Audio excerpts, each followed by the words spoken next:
Profil dan rekam jejak Sultan Aji Muhammad Idris dapat gelar pahlawan nasional di Hari Pahlawan.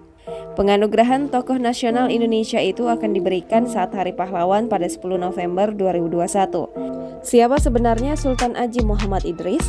Bagaimana sepak terjang almarhum Sultan Aji Muhammad Idris hingga akhirnya ditetapkan sebagai pahlawan nasional? Berikut sejarah singkat almarhum Sultan Aji Muhammad Idris yang baru saja ditetapkan sebagai pahlawan nasional. Dikutip dari Tribun Kaltim, diceritakan secara singkat perjuangan dan kontribusinya dalam melawan penjajah, di mana Sultan Aji Muhammad Idris merupakan Raja Kutai Kartanegara Ing Martadipura ke-14 di tahun 1732 hingga 1739 dan menjalankan pemerintahannya dengan sangat adil dan bijaksana sehingga rakyatnya aman dan damai.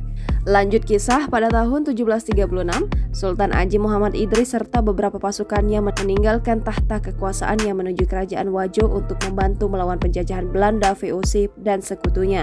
Pada Perang Wajo, Sultan Aji Muhammad Idris diangkat sebagai Panglima Laskar Negeri Serikat oleh 5 Raja Negeri Serikat. Dengan semangat pengorbanan, meninggalkan kekuasaan dan kegigihan serta keberanian memimpin Laskar Negeri Serikat, berhasil mengalahkan Belanda, VOC, dan sekutu-sekutunya.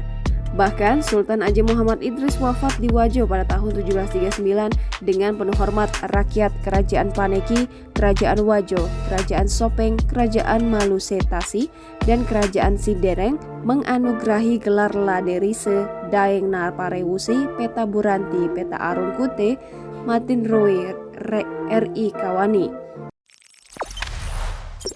Jangan lupa subscribe, share, komen, dan like ya.